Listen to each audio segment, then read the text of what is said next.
الله أكبر الله أكبر الله أكبر لا إله إلا الله والله أكبر الله أكبر ولله الحمد الله أكبر كبيرا والحمد لله كثيرا وسبحان الله بكرة وأصيلا إن الحمد لله نحمده ونستعينه ونستغفره ونؤمن به ونتوكل عليه ونعوذ بالله من شرور أنفسنا ومن سيئات أعمالنا من يهده الله فلا مضل له ومن يضلل فلا هادي له وأشهد أن لا إله إلا الله وحده لا شريك له وأشهد أن محمدا عبده ورسوله يا أيها الذين آمنوا اتقوا الله حق تقاته ولا تموتن إلا وأنتم مسلمون يا أيها الناس اتقوا ربكم الذي خلقكم من نفس واحدة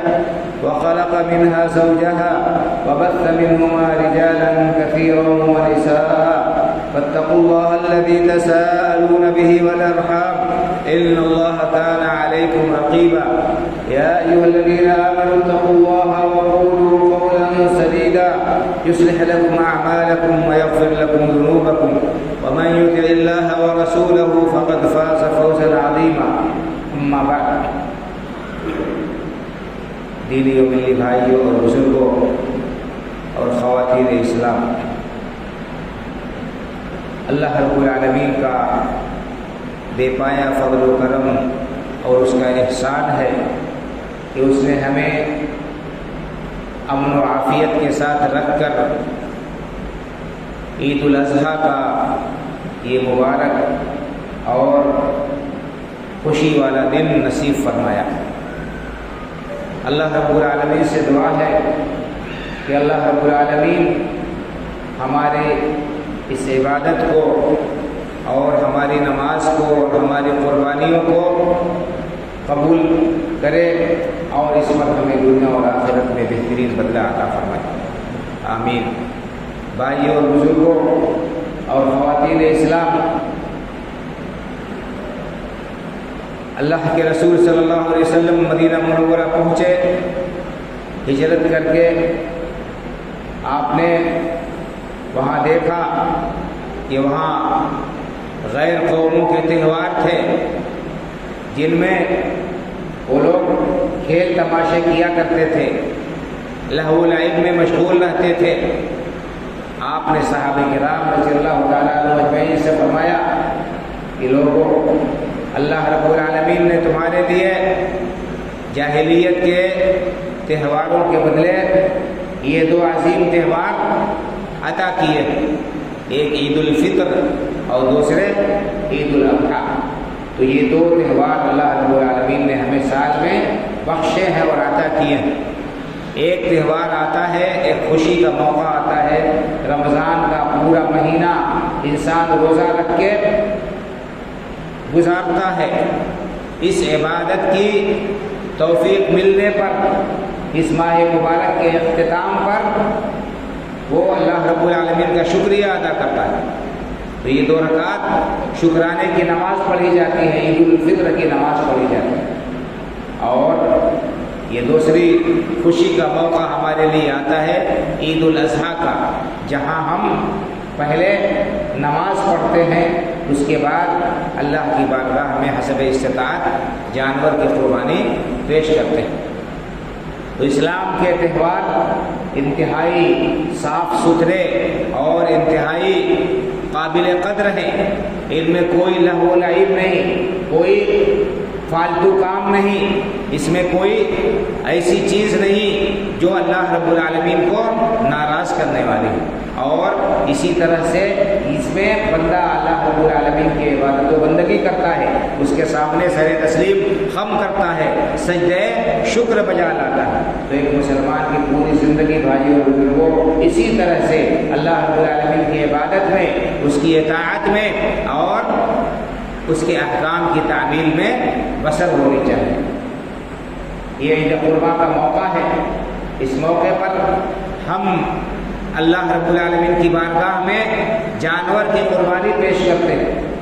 اس عظیم قربانی کا کیا پس منظر ہے کہاں سے اس کا آغاز ہے اور ہمیں کس عظیم المرتبت ہستی کی اقتدا کرنے کا اور اتباع کرنے کا حکم دیا گیا ہے، یہ آپ نے بارہا سنا ہو۔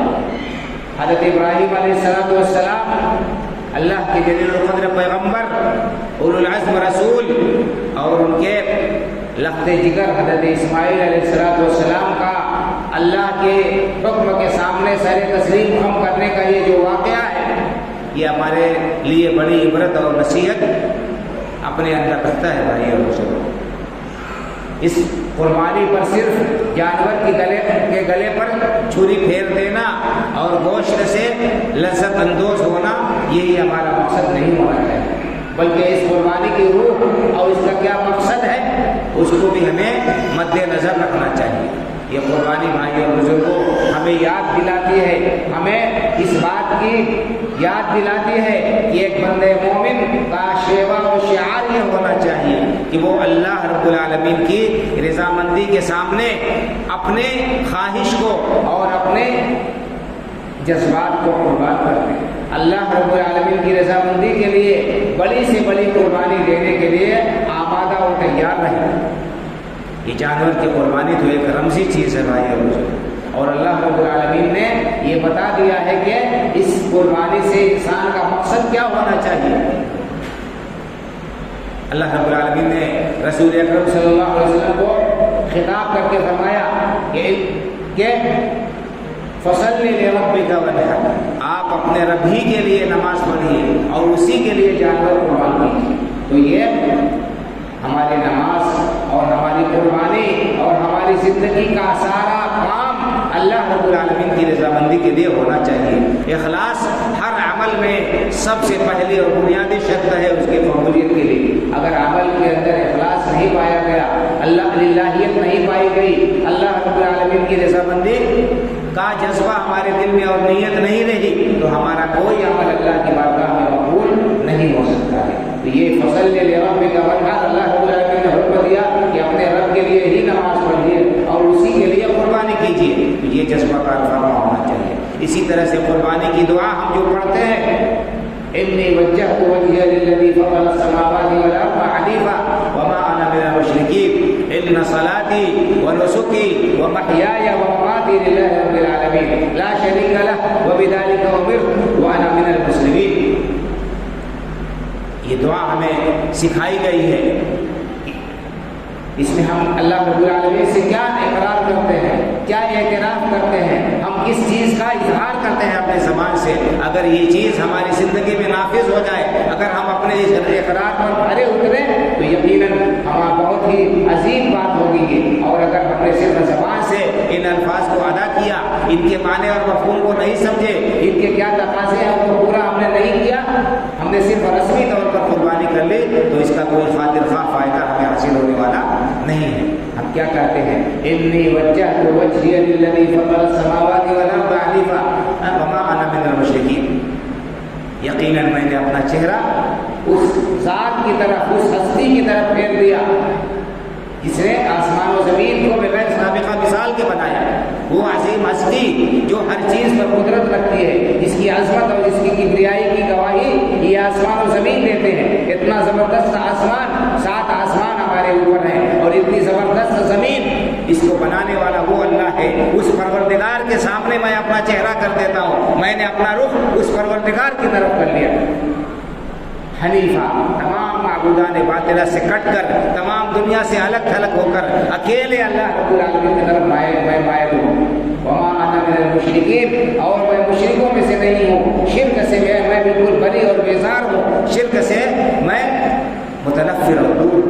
بھائی اور بزرگوں، یہ توحید ہونی چاہیے، اللہ رب العالمین کی وحدت، اس کی عظمت، اس کی کبریائی اور بڑائی کا احساس کرتے ہوئے اس کی توحید پر گامزن رہنا چاہیے، اور اسی کے لیے عبادت کے ہر کام کو چھوٹے بڑے انجام دینا چاہیے۔ شرک کا شائبہ بھی اس کے اندر نہیں ہونا چاہیے۔ قولی طور پر اور عملی طور پر انسان کو شرک سے دور رہنا لازمی اور ضروری ہے۔ کیوں؟ اس لیے کہ اگر کسی بھی عمل میں شرک پایا گیا تو وہ عمل اللہ کی بارگاہ میں مقبول نہیں ہو سکتا ہے۔ حدیث پاک میں اللہ کے رسول صلی اللہ علیہ وسلم نے ارشاد فرمایا، حدیث قدسی ہے کہ اللہ تعالیٰ فرماتا ہے، انا اغنی الشرکاء عن الشرک من عمل عملا اشرک فی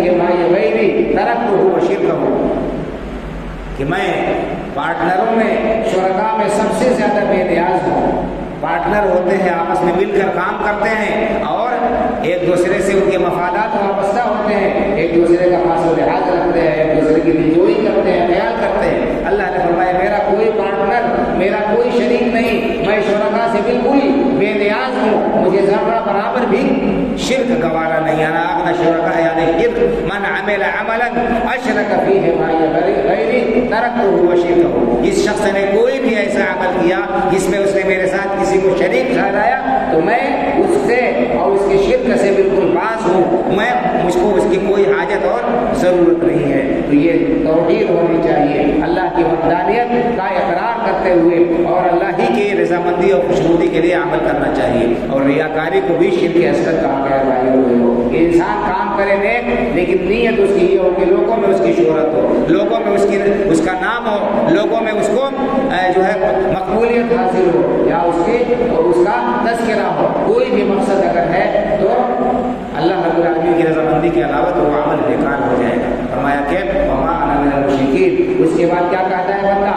ان صلاتی و نسکی و محیای و مماتی للہ رب العالمین، یقیناً میری نماز اور میری قربانی اور میرا جینا اور میرا مرنا سب اللہ رب العالمین کے لیے، میرا جینا اللہ رب العالمین کی رضامندی کے لیے اور میری موت بھی اللہ رب العالمین کے دین پر آئے گی۔ انسان اس بات کا اقرار کرتا ہے، اس بات کا اعتراف کرتا ہے، اس عزم کا اظہار کرتا ہے بھائی اور بزرگوں۔ تو یہ بات جو ہم کہتے ہیں اس کا لحاظ بھی ہمیں کرنا چاہیے، صرف زبانی طور پر ہم ان الفاظ کو، ان کلمات کو ادا کر لیں، ان کے معنی اور مفہوم کو نہ سمجھیں اور ان کا جو پیغام ہے، اس کی جو تعلیم ہے اس پر ہم عمل نہ کریں تو یہ بڑے خسارے کی بات ہوگی، بڑے گھاٹے کی بات ہوگی، بڑے نقصان کی بات ہوگی۔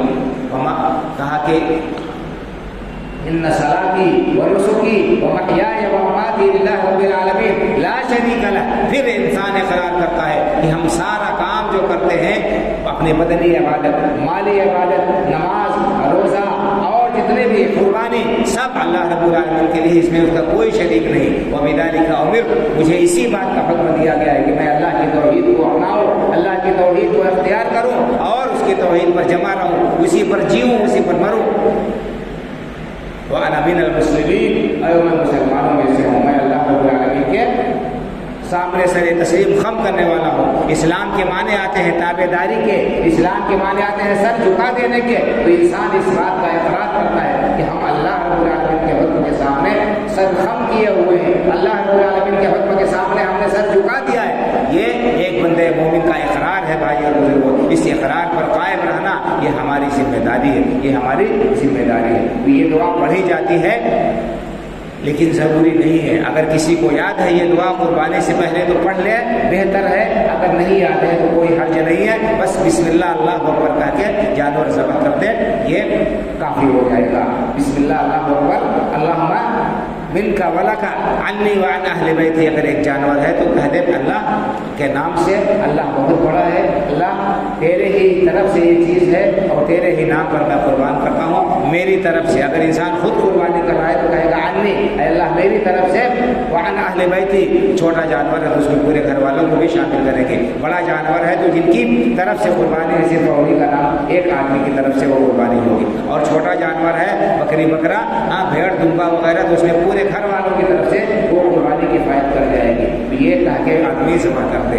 اگر نام نہیں لیا قربانی کرنے والے کا، نیت دل میں ہے تو یہ بھی کافی ہو جائے گا، یہ بھی کافی ہو جائے گا، نام لینا ضروری نہیں ہے، اولا اور بہتر ہے۔ تو ہمیں چاہیے کہ ہم قربانی سنت کے مطابق کریں اور اسی طرح سے قربانی کے علاوہ اور دوسرے جو کام ہے ہماری زندگی کے دوسرے معمولات ہیں، وہ سب نبی کریم صلی اللہ علیہ وسلم کی سنت مطہرہ کی روشنی میں انجام دینا چاہیے، تاکہ اللہ رب العالمین ہمارے اعمال کو قبول کرے، ہمارے اعمال کو اللہ رب العالمین کے یہاں شرف قبولیت حاصل ہو اور ان پر ہمیں اللہ رب العالمین کے یہاں اجر و ثواب مل سکے۔ یہ چیزیں ہیں بھائی، ہمیں کا خیال رکھنا چاہیے۔ اسی طرح سے اسلام نے ہمیں تعلیم دی ہے کہ ہم پڑوسیوں کا خیال رکھیں، ضرورت مندوں کا خیال رکھیں، اور اللہ رب العالمین نے ہمیں جو قربانی کی توفیق اور سعادت بخشی ہے، اس میں سے ہم ضرورت مندوں اور محتاجوں کو بھی دیں اور دوسرے رشتہ داروں کو بھی ہدیہ کریں۔ تو قرآن میں جو آیا ہے کہ فَكُلُوا مِنْهَا